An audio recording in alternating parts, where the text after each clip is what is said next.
My name is Charlotte Brown, and at 33 years old, the clatter of dishes echoed in the small kitchen as I scrubbed the remnants of dinner off the plates. Steam rose from the sink, fogging the window, carrying the faint smell of lemon soap. My phone buzzed on the counter, but I ignored it, focusing instead on the warm, soapy water running over my hands. And then Charles walked in, the air around him already tense. "Charlotte, seriously? You bought this?" His voice had that familiar edge, sharp with accusation. He held up the carton of oat milk like it was a crime scene exhibit. I glanced down at it. "It's oat milk," I said, keeping my tone neutral. "It'll taste fine in your coffee." He let out a heavy sigh, the kind that carried years of pent-up judgment and theatrical frustration. "Fine. Fine doesn't cut it. I said barista blend, Charlotte. Barista, not this regular stuff." I kept scrubbing. I had gone to 3 stores already. I'd given up after the second one ran out. "They were out of barista. This works just the same." "It's exactly the problem." He gestured wildly, waving the carton like a weapon. "You never listen. You never care about my needs." Ah, the spiral. That familiar pattern. Small mistake becomes major offense, which becomes emotional hostage-taking. I could feel the adrenaline pulse in my veins, that old mix of anxiety and dread I'd felt countless times before. And then, without missing a beat, he dropped the line I knew by heart.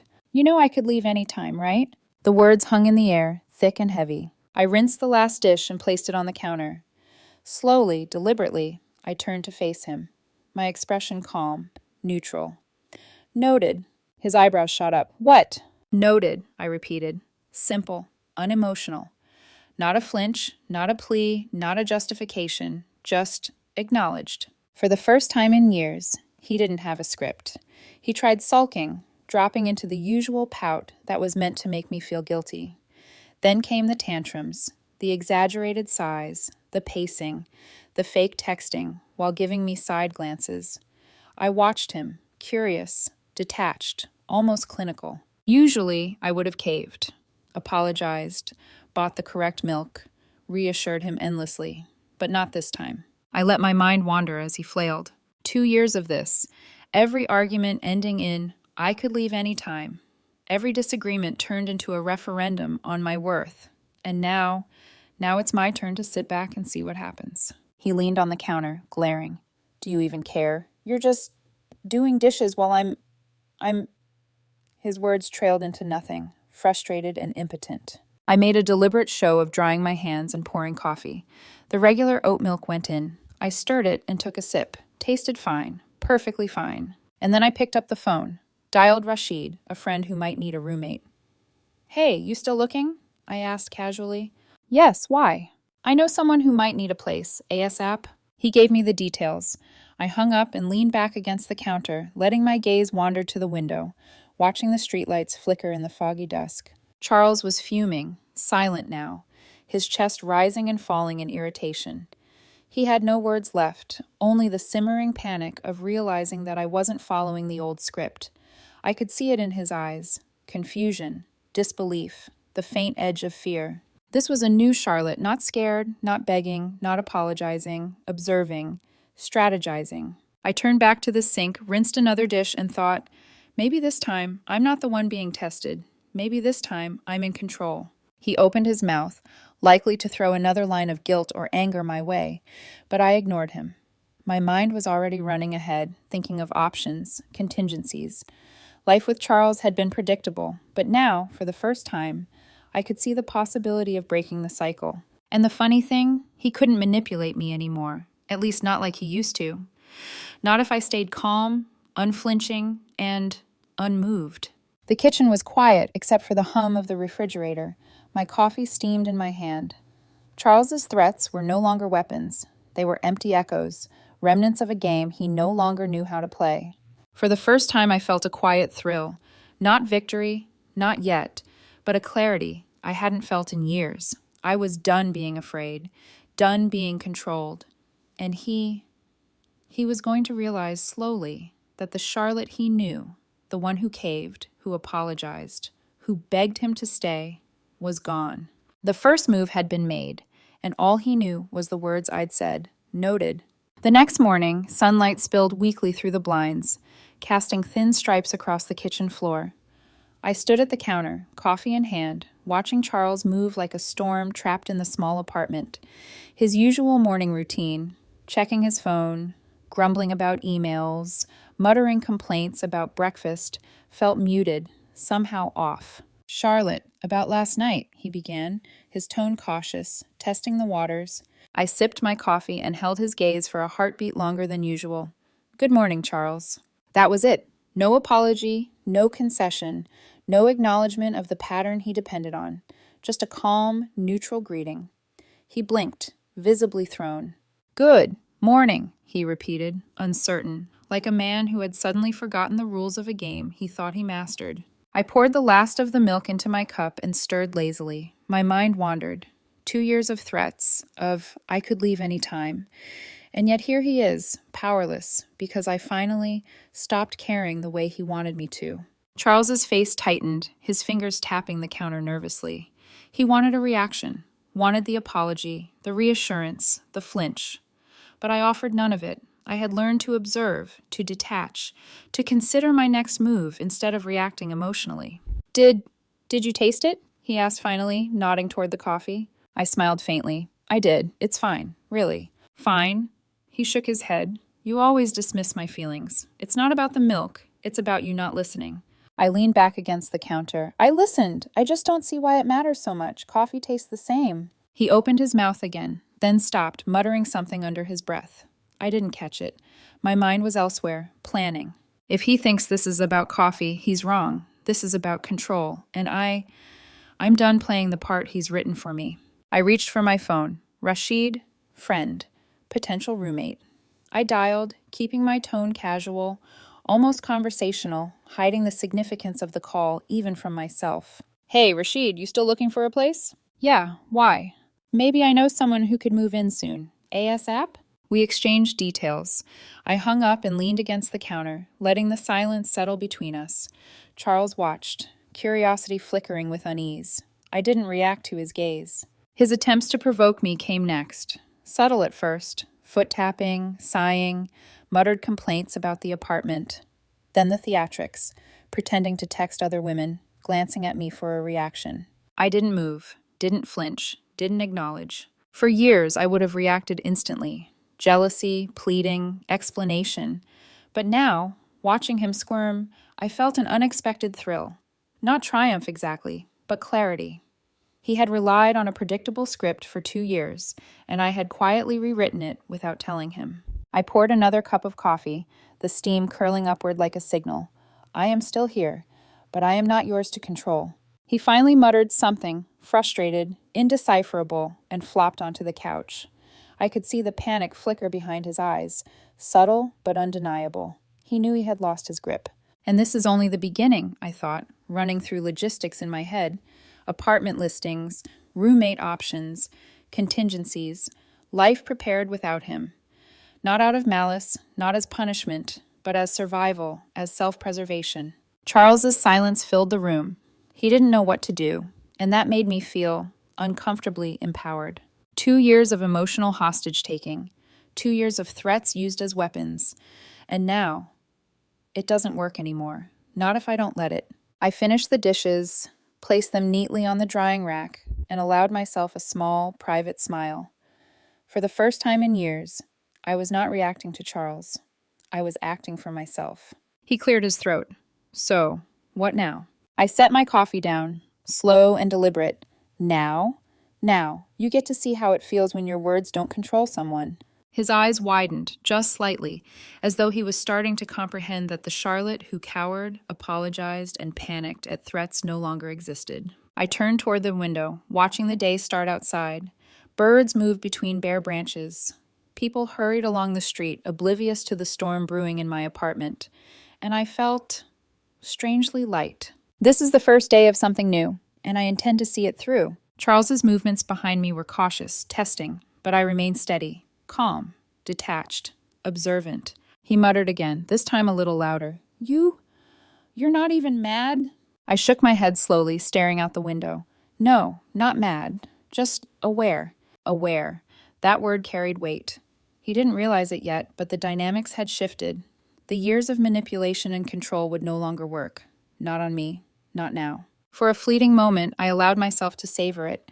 That quiet thrill, the tension between liberation and uncertainty.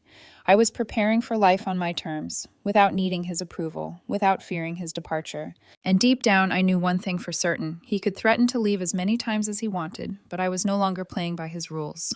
The morning sun fell across the counter, hitting the steam from my coffee just right, and I let out a slow exhale. Today, I am not afraid. And that will make all the difference. By the third day, the apartment felt different, charged, almost electric. The air was heavy with tension, but it wasn't mine this time. It was Charles's. He paced the living room, hands running through his hair, muttering complaints that seemed almost rehearsed, but now lacked their usual punch. I sat at the small kitchen table, laptop open, coffee untouched. My fingers hovered over the keys, drafting apartment listings. Not for me, at least not yet, but for him. For the contingency he had forced me to consider for years, with every casual, I could leave any time. Charlotte, seriously? His voice cracked slightly. You're just sitting there? I looked up, calm, almost bored. I'm working. Working? He stared at the screen, trying to find meaning, a flaw, a reason for me to panic. You're plotting? I sipped my coffee, enjoying the warmth. Planning. That's different from panicking. He froze, one hand midair. Planning what? I smiled faintly, closing the laptop for a moment. Options. For life, should either of us need them. Charles's jaw tightened. You're preparing for me to leave? I shook my head slowly. I'm preparing for life, Charles. That's all. You've spent years threatening to leave over every minor thing. I'm acknowledging that now. For a moment, he said nothing. I could see the panic flicker in his eyes. The same panic that had once fueled my fear. And for the first time, I wasn't afraid. The morning slipped into afternoon, and he tried other tactics. First, love bombing. He appeared in the kitchen with a plate of eggs, bacon, and toast, carefully cooked, the aroma almost accusatory in its perfection. I thought maybe a nice breakfast. You'd like that, he said, putting the plate down gently, almost pleadingly. I raised an eyebrow. Thank you, I said lightly. I had coffee already, but it looks nice. He lingered, expecting more. Praise, delight, gratitude. The tiny flinch that always gave him power. I offered none, just calm, quiet acknowledgement. Then came the subtle manipulations, mentions of friends, casual references to men who had flirted with him in the past, or at least who he assumed might tempt me. Lily said she'd take me to that winery this weekend, he said casually, voice measured, testing. I looked up from my laptop. Cool, sounds fun. Wait, you're not jealous? I shook my head. Why would I be? You said you could leave any time. I'm just preparing for that possibility. Like I said, options. I saw it then, his face blanching slightly, the first real hint of panic. His threats had always worked because I reacted. Now I didn't. I just observed, calculated. By evening, he escalated again. The passive-aggressive jabs turned into a direct confrontation. Charlotte, you're different, he muttered, pacing like a predator, unsure of its territory. You're not scared. That's not normal. I leaned back in my chair, stretching my arms. I'm not scared, Charles. Not of your words, not of your threats. You've spent years trying to manipulate me with them, and now they don't work. He stopped mid-step, blinking. You're serious? Absolutely. I returned to the laptop, eyes scanning listings for small studios, affordable units, quietly ensuring that the eventuality he had forced me to imagine would be manageable. He sagged into the couch, finally silent, a storm contained within the small room. He was observing me, trying to read the Charlotte he thought he knew, but she was gone. The flinching, the apologizing, the begging, all gone. I closed the laptop, stood, and poured another cup of coffee. Steam curled into the air, a small victory in itself. I carried the cup past him, deliberately slow, letting the weight of my calm settle in the room. You're really not going to beg me to stay? He asked, voice small, almost childlike. No, I'm not. I'm not going to react to threats. I'm not going to negotiate my peace or happiness based on your whims. The panic was subtle but unmistakable. For the first time, he realized he didn't have control. Not truly, and that was intoxicating. I went to the counter, taking the dishes from the previous night, washing them deliberately, methodically. The sound of water running over porcelain filled the room, a steady rhythm, a quiet assertion of normalcy. Charles watched, unblinking. I felt his gaze, but it didn't reach me. Not the Charlotte he knew, not anymore. 2 years of manipulation, 2 years of fear, and now, nothing. Just calm, just planning, just clarity. I set the last dish on the rack and picked up my coffee. You could leave any time, Charles, I said softly, almost conversationally. And I'm ready for that. Not because I want you to go, but because I need to be free from the games. He swallowed hard, finally understanding. The words that once held power over me now floated past like smoke. Empty threats, long rehearsed, now meaningless. And deep inside, I felt a surge of quiet pride. For the first time, I wasn't playing a part in someone else's drama. I was living in reality, with my eyes wide open. And I had no intention of looking away. By the second week, the tension had evolved into a strange, almost tangible force that filled the apartment. Charles's usual manipulations, subtle jabs, pouting, feigned threats, hadn't worked, and he sensed it. I could see it in the way his movements had grown sharper, more calculated, as if he were testing limits that no longer existed. He began escalating in ways that had been rare before. His phone never left his hand. I noticed the flicker of messages, the deliberate placing of notifications within my line of sight. Men he thought might tempt me. Backup plans he thought might make me jealous. "Oh, just a friend," he said, glancing at me casually while his thumb hovered over a text. "Nothing important." I didn't react. I only sipped my coffee and continued folding laundry. The apartment smelled faintly of detergent, warm bread from breakfast earlier, and the lingering trace of Charles's cologne, an aroma that once made my heart race, now barely registered. "You really don't care?" His voice had that edge of disbelief, a tightrope between panic and frustration. "I care," I said slowly. "But I won't be held hostage by threats or manipulations anymore. I'm preparing for life, not performing for your approval." He flopped onto the couch, muttering under his breath, and I noticed the first tremor of fear in his eyes, the recognition that he could no longer control me. The following days brought increasingly desperate measures. He tried love bombing first, cooking elaborate breakfasts, leaving notes, small gifts. "Thought you'd like this," he said, eyes searching mine for gratitude. I nodded politely. "Thank you. I had coffee already." It wasn't defiance, exactly. It was detachment. Calm. Quiet resistance. A refusal to engage on his terms. He escalated further, attempting to provoke jealousy. Mentions of friends, casual brags about outings, even suggesting a random lunch with someone he knew I would notice. I acknowledged nothing. "Sounds like fun," I said, returning to my laptop, making real progress on what I had started.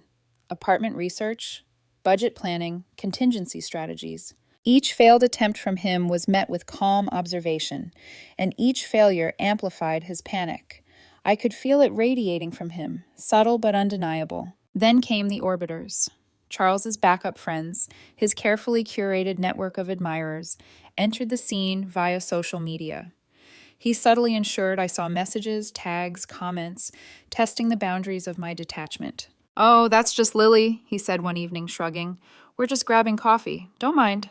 I looked up from my laptop. "Okay, you could leave any time. I'm preparing for that possibility. Enjoy your coffee." The color drained from his face. His carefully orchestrated attempts to provoke jealousy, to test my attachment, had failed spectacularly. The storm he expected to ignite had been met with a calm so impenetrable it unsettled him. I could see it, the realization dawning that his threats, his manipulations, his emotional theatrics, all of it, had no power here. Not anymore. Evenings became quiet, filled with the sound of dishes being washed, laundry folded, coffee brewed. I moved through the apartment with calm efficiency, executing a life that was no longer contingent on Charles's presence or whims. One night, he tried the nuclear option, dramatic packing, sighing heavily, narrating every step as if I would finally react. Boxes stacked in the living room, clothes spilling over. "I guess I should start looking for movers," he muttered, voice low but heavy with implied drama. I set my coffee down, walking past him slowly.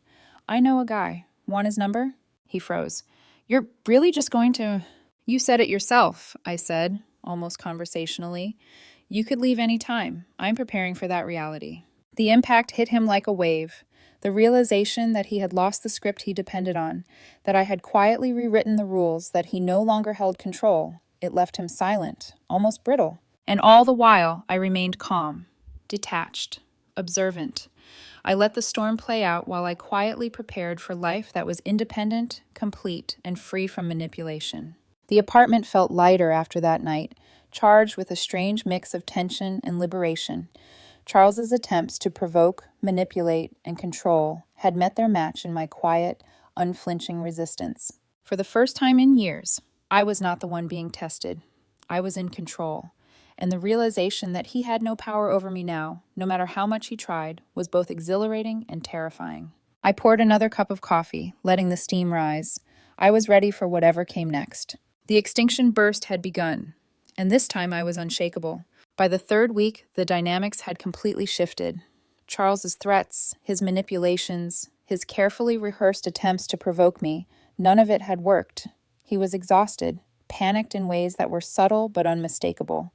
His eyes constantly flicked toward me, searching for a reaction, for a flinch, for a sign of fear, and found none. I had settled into a calm routine, moving through the apartment with deliberate purpose. Coffee brewed, dishes washed, apartment listings reviewed, contacts made for potential roommates. Each step was quiet, methodical, a private assertion of autonomy. Charles attempted one last gambit, social proof, subtle jealousy. He mentioned Lily, a friend with a new car, as if it were a challenge.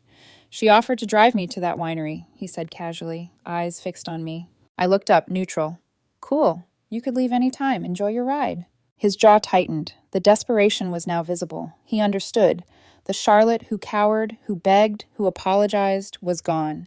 In her place was someone who didn't negotiate her peace or happiness based on his whims. Finally, he tried the dramatic packing act again, but this time efficiently, quietly, as if testing whether I would intervene. I didn't. I simply observed, letting him continue. "Why aren't you stopping me?" he asked, voice low, almost trembling. I set my coffee down, meeting his gaze. "Because I'm done being controlled. Either stay without threats or leave. That middle ground manipulation ends now." He froze. The realization hit him. He could no longer dictate the rhythm of my life, the emotional responses, the daily peace. The next morning brought the final reveal. Charles's threats, his orbiters, his love bombing, and silent treatments had all failed. I showed him, quietly, that his manipulations were powerless. I had already found an apartment listing, a modest studio in his budget range, fully within reach for his supposed independence. He had assumed I was preparing for him to leave. In reality, it was the final litmus test. I handed him the listing. "This is an option, should you choose to follow through with your words." His face fell. He had underestimated the clarity I had gained, the quiet decisiveness that replaced fear. You planned this?" he whispered, realization dawning. "Not for you," I said softly, almost kindly. "For me. For the Charlotte who will no longer live under threats or manipulation." He sat among the boxes, finally silent, comprehension slowly settling in. His control had ended. His games had failed. And I was free. That evening, I watched him leave, carrying the box of his personal belongings. No dramatic goodbyes, no begging. Just the quiet assertion of a life lived on my own terms. Weeks later, I saw him touring the studio I had found for him. The look on his face when he realized I was still thriving, living my life without disruption, was unforgettable. He had expected chaos, but all he found was calm, independence, and self-possession. I poured myself a cup of coffee, letting the steam curl upward like a small victory. The apartment felt lighter than ever, filled with quiet strength. I had endured threats, manipulation, and emotional hostage-taking for years, and finally, I had rewritten the rules. Charles had left, but the lessons remained. Threats and manipulations are only powerful if you allow them to control you. I had not only survived, but had reclaimed my life. And in that quiet, ordinary kitchen, I finally smiled. Not out of triumph over him, but because I had discovered something far more enduring. The power of self-possession, calm strength, and living fully for oneself. The storm had passed. The Charlotte who flinched and begged was gone. In her place stood someone unshakable, aware, and ready for whatever life had next. And that was freedom.